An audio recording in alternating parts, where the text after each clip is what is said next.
Whoa! Time of need. So this is Hi guys, welcome back again. So today we're going to be checking out why Finland has Europe's most capable military. Explained. The last time we checked the Finland military, I told you guys that these guys are no joke. I really love them and everything. So I want to find out why they're the most capable military in Europe. So please stick around with me. Let's dive right into it. If you listen to basically any European head of state or head of military in the past 2 years talking about defense and security, the tone tends to be, well, slightly alarmed. From the Swedish defense chiefs saying that the country needs to prepare for war, to the British Minister of Defense saying that Europe is in a pre-war era, to the former chief of Poland's National Security Bureau saying that NATO has just 3 years to prepare for war with Russia. Wow. And that's just few examples. But there is one country that seems to be a lot more relaxed and whose leadership is reassuring rather than anxious when talking about this topic, even though it shares a border with Russia, and even though it has personal experiences with Russian aggression in the 20th century, Finland. Why? Well, because Finland has the most capable and combat-ready military on the continent, excluding Ukraine, which is obviously in a different situation. And unlike almost any European country, Finland is truly ready for war. Today, we often talk about how Europe needs to step up its game to deter Russia, but Finland has already been doing that for decades. And if Europe is looking for inspiration, it doesn't really have to look anywhere else. So why are Finns so confident? How does a country of just 5.5 million people have such a strong military? And why should Europe follow its example?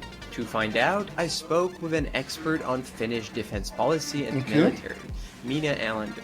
chances would be that if Russia tried some kind of like a limited operation in northern Finland, first of all, there's this joke about like the snow that starts speaking Finnish when you get within range. So let's take a look.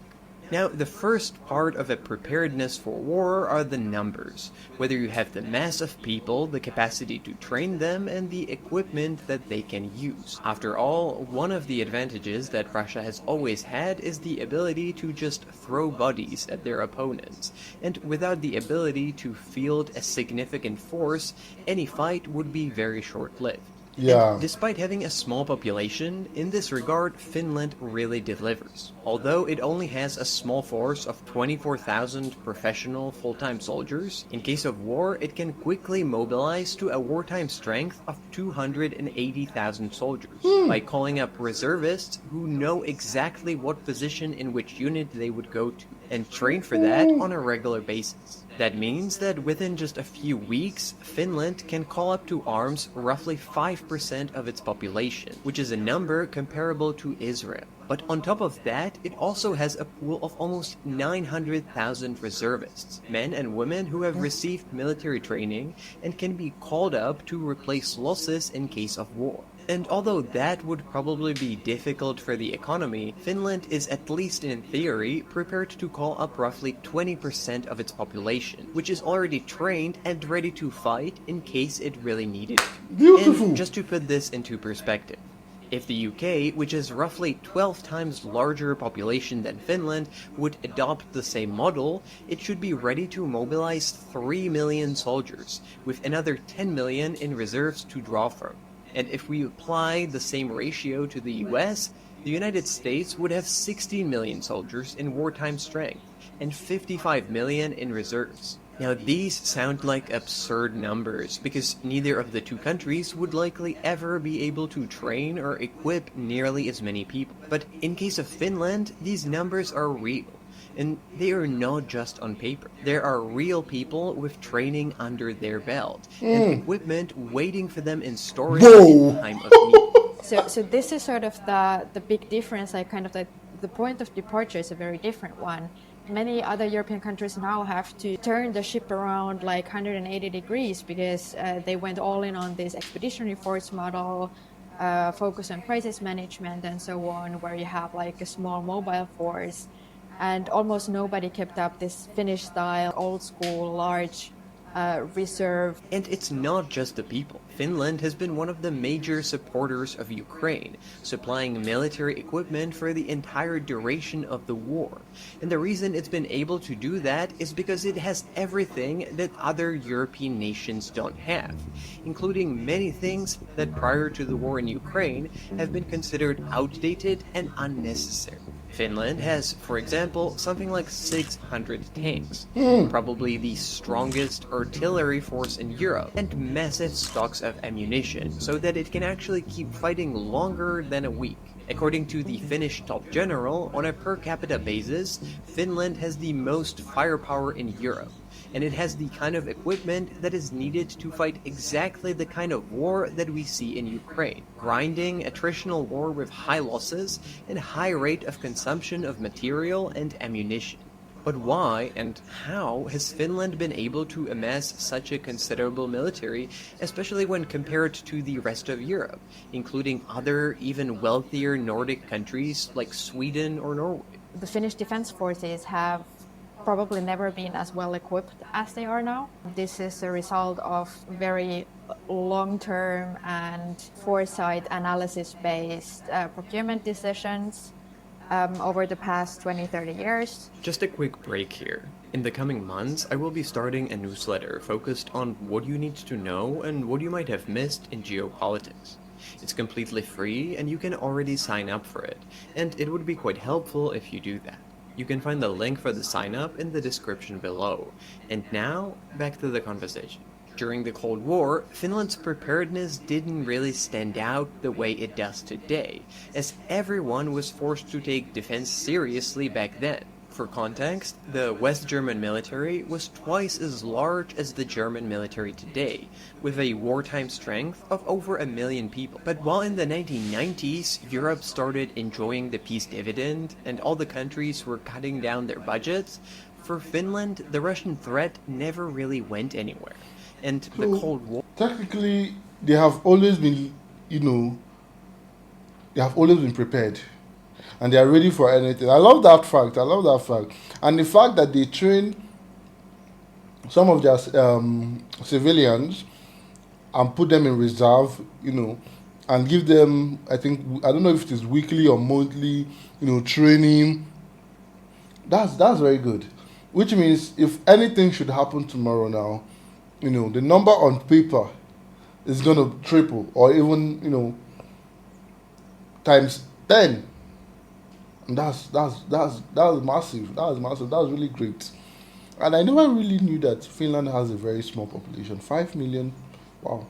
I never knew that. I love this history of a thing. It opens our mind to things that we are not aware of. War had never really ended. And so, while European militaries were getting rid of warehouses full of heavy equipment that they didn't need anymore, Finland, which never cut down its military budget the way others did, went on a shopping spree, and it started buying up this leftover equipment with huge discounts. The other part of that is that although during the Cold War almost every European nation had conscription, meaning that a significant portion of their population had military training and could be called up as reservists, in the 1990s most of Europe got rid of it. But Finland never did. It still trains about 30,000 people for 6 to 12 months, meaning that its pool of trained reservists keeps getting full and refreshed. That is why Finland has been able to get stronger while everyone else's militaries became almost dysfunctional, or turned into small expeditionary forces focused on overseas counterinsurgency missions. And why have they been able to do that without breaking the bank? Because while you might expect that with a military of this size and capability, Finland had to invest a lot, that's not really the case. Since 1990, Finland usually spent less than 2% of GDP, which is pretty low. But the country was and is exceptionally smart about its military spending, because its model is actually pretty cheap. With conscription, you don't need that many professional soldiers whose salaries you have to pay every month, but you have a trained force if you need them. And because Finland bought older but still good equipment with a huge discount, it has now enough stuff to equip everyone. That's the beauty of the conscription service. One very important reason why Finland still has it is that it's the cheapest way to ensure sufficient national defense capability for such a large territory, but with a small population. Like Finland could never ever keep up such numbers of a professional force because it would be insanely expensive. Plus all the retirement payments and whatnot you have to pay then and so on. This 2% question is a really interesting one from Finland's perspective because Finland has been in the situation that it has wanted to keep up a sufficient level of national defense capability while at the same time minimizing costs. Because Finland has been under the same budget pressures as everybody else, especially since the euro crisis and the global financial crisis and so on. Finland's model is actually basically the opposite than that of another European military heavyweight, Poland, which aims to build the largest ground forces in Europe, because Poland is mostly building its military as a professional force, and it actually doesn't have a conscription, which, however, is a much more expensive option. But while numbers on paper are important, it's not the only thing that matters. As Afghanistan has shown, you can have a military that looks good on paper, but that will fall apart as soon as an enemy appears. Yeah. And as Ukraine has shown, the willingness of a population to fight is one of the key factors which might decide whether wars are won or lost. And here Finland leads Europe once again. Because consistently, polls show that Finns are willing and ready to defend and fight for their country, more than any other nation on the continent, with 83% of people in Finland saying that they would be ready to defend their country in case of war, compared with, for example, just 33% in case of the UK. And that's not a coincidence either, because the second key part of the Finnish strategy, apart from having a strong military, is something called a total defense. So underneath it is this whole of society approach. That means that there's extensive civilian defense structures, starting from physical things like bomb shelters and placements for explosives in bridges. These still exist everywhere in Finland, and other measures sort of like that bring together all aspects of the society and societal life, like business, media, government, administration, critical infrastructure providers, and all kinds of things that are needed to keep the society up and running. They come regularly together and exercise different like worst case scenarios to make sure that everybody knows like how to work together to keep Finland up and running. And when we see like how Russia tends to attack civilian targets, for example, in Ukraine, you kind of understand why there are these kind of extensive structures in place in Finland, that this has been thought through, like how to protect civilian parts of the society. But would Europe be able to follow the Finnish model? And should it do that?